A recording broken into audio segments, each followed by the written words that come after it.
Myanmar's military has admitted that troops abused prisoners in Rakhine State after a video went viral on social media showing soldiers bashing detainees.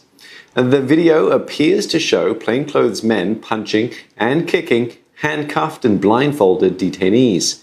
The 5 were arrested on suspicion of being linked to the Rakhine army, a rebel group fighting for more power for ethnic Buddhists. Now, for more on this, we're joined by our correspondent, Young Wai Kit. For more, Wai Kit, do get us up to speed then. It's a rare admission of wrongdoing from the powerful Myanmar military, isn't it?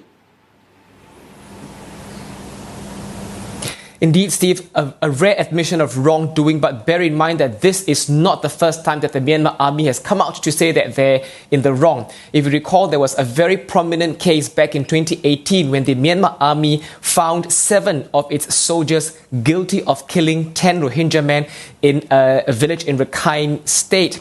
Now, they were sentenced to 10 years of hard labor, but I must also quickly add that after they were sent to jail, shortly after that, they were freed because they appealed against their the verdict, and the Myanmar military had pardoned them.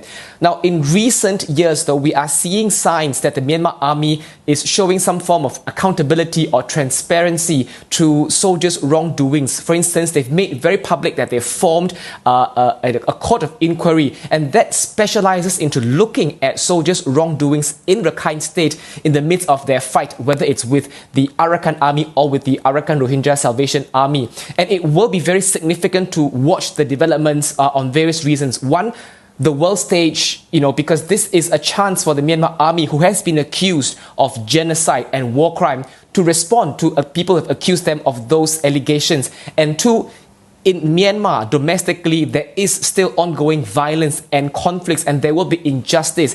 And in Myanmar, under the law, it is the Myanmar army chief who has the final say in terms of military justice. So it will be interesting to see where this is all heading. Wai Kit, speaking of the world stage, we know that Myanmar will be under the spotlight at the UN Security Council this week. Do you think this video will have an impact there?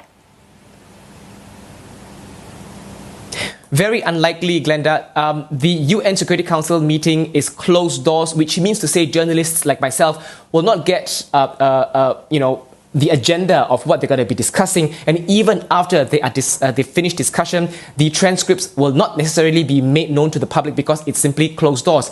Having said that, the real context to this meeting is really because in April, a Myanmar man who was working for WHO, he was killed while he was on duty in Rakhine State. And that was, of course, because of the crossfire between Rakhine army and the Myanmar military. This, of course, raises concern of security issues in Rakhine State in the midst of this COVID-19 pandemic. So that is the context to the meeting. Coming back to this video, although the Myanmar army has arrested soldiers and, of course, has looked at the footage and said, yes, this is legitimate, although they have already done their part, we have not seen the investigation and the outcome of the investigation. So bearing this in mind, even if this topic were to be discussed at the UN Security Council meeting, it's unlikely to have a big impact on the discussions. All right, thanks for that update. Young Wai Kit speaking to us with the latest on the situation in Rakhine.